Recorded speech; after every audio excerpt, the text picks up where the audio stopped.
कर्ण और कृष्ण के बीच के रिश्तों के 5 महत्वपूर्ण रहस्य।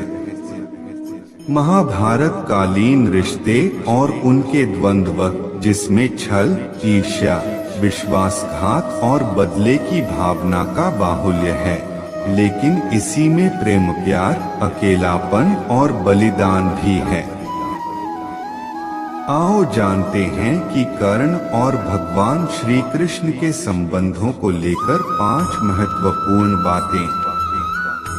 नंबर 1, भगवान श्री कृष्ण का भाई था कर्ण। कुंती पुत्र कर्ण एक महान योद्धा था जो कौरवों की ओर से लड़ा था। कुंती श्री कृष्ण के पिता वसुदेव की बहन और भगवान कृष्ण की बुआ थी। कुंती का पुत्र होने के कारण कर्ण भगवान श्री कृष्ण का भाई था। नंबर 2, कृष्ण के कारण ही गंवाना पड़े कर्ण को कवच और कुंडल। कृष्ण के कारण ही कर्ण को अपने कवच और कुंडलों को इंद्र को दान देने पड़े थे। दरअसल श्री कृष्ण ने ही अपनी नीति के तहत इंद्र से कहा था कि तुम ब्राह्मण वेश में कर्ण के द्वार जाओ और उससे दान में कवच और कुंडल मांग लो, क्योंकि यदि महाभारत के युद्ध में कर्ण के पास उसके कवच और कुंडल रहे तो उसे हराना मुश्किल होगा। नंबर 3, कृष्ण ने ही कर्ण को बताया था कि तू कुंती का पुत्र है। जब पांडवों का वनवास और अज्ञातवास समाप्त हो गया, तब श्री कृष्ण ने इस विनाशकारी युद्ध को टालने के लिए विराट नगरी से पांडवों के दूत के रूप में चलकर हस्तिनापुर की सभा में आकर पांडवों के लिए दुर्योधन से 5 गांव मांगे। लेकिन जब दुर्योधन ने कह दिया कि बिना युद्ध के तो सुई की नोक के बराबर भी भूमि नहीं दी जाएगी, तो श्री कृष्ण युद्ध को अवश्यंभावी मानकर वापस चल दिए थे। कहते हैं कि उस समय हस्तिनापुर से बाहर बहुत दूर तक छोड़ने के लिए श्री कृष्ण के साथ कर्ण आया था। उस एकांत में श्री कृष्ण ने कर्ण को बता दिया था कि वह कुंती का ज्येष्ठ पुत्र है। यह सुनकर कर्ण के पैरों के नीचे से जमीन खिसक गई थी। वह अवाक रह गया था।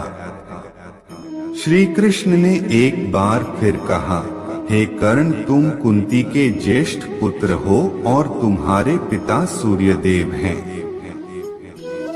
इसलिए तुम्हें युद्ध में पांडवों का साथ देना चाहिए। कर्ण को इस सत्य का पता चला तो नीतिमर्मज्ञ कर्ण ने तब नीतिकार कृष्ण को जो कुछ कहा था वह बड़ा ही मार्मिक है और उस दानवीर के प्रति श्रद्धा का भाव पैदा करने वाला है। उसने कहा, हे मधुसूदन, मेरे और आपके बीच में जो ये गुप्त मंत्रणा हुई है, इसे आप मेरे और अपने बीच तक ही रखें, क्योंकि यदि जितेंद्रिय धर्मात्मा राजा युधिष्ठिर यदि यह जान लेंगे कि मैं कुंती का बड़ा पुत्र हूँ तो वे राज्य ग्रहण नहीं करेंगे। कर्ण ने आगे कहा था कि उस अवस्था में मैं उस समृद्धशाली विशाल राज्य को पाकर भी दुर्योधन को ही सौंप दूंगा। मेरी भी यही कामना है कि इस भूमंडल के शासक युधिष्ठिर ही बने। नंबर 4, कर्ण का वध करवाया था कृष्ण ने इस तरह। युद्ध के 17वें दिन शल्य को कर्ण का सारथी बनाया गया। उस दिन कर्ण तथा अर्जुन के मध्य भयंकर युद्ध होता है।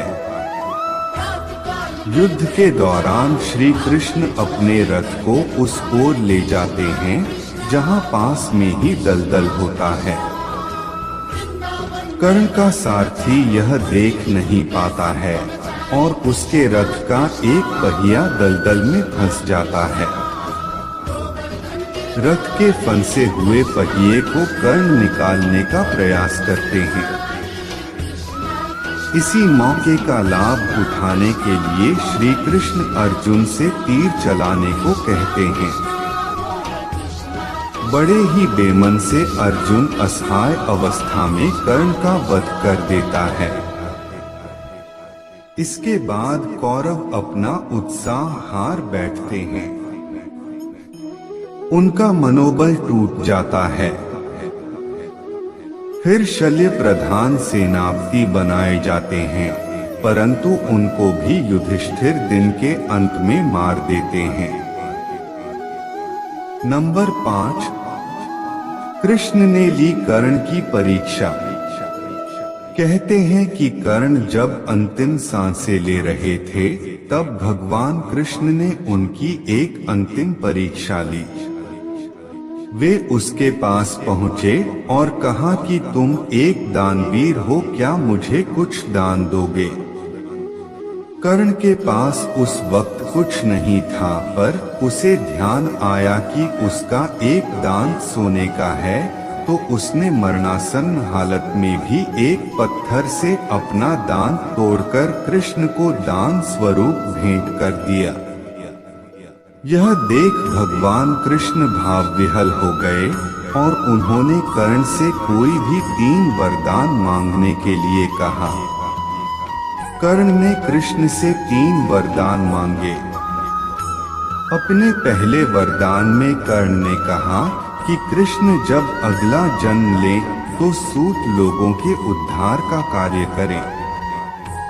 दूसरा वरदान ये मांगा कि कृष्ण अगले जन्म में वहीं पैदा हो जहां कर्ण हो। इसके बाद तीसरा वरदान कर्ण ने ये मांगा कि उनका अंतिम संस्कार ऐसी जगह किया जाए जहां कोई पाप ना हुआ हो। इसी वजह से कृष्ण ने कर्ण का अंतिम संस्कार अपने हाथों के ऊपर किया था।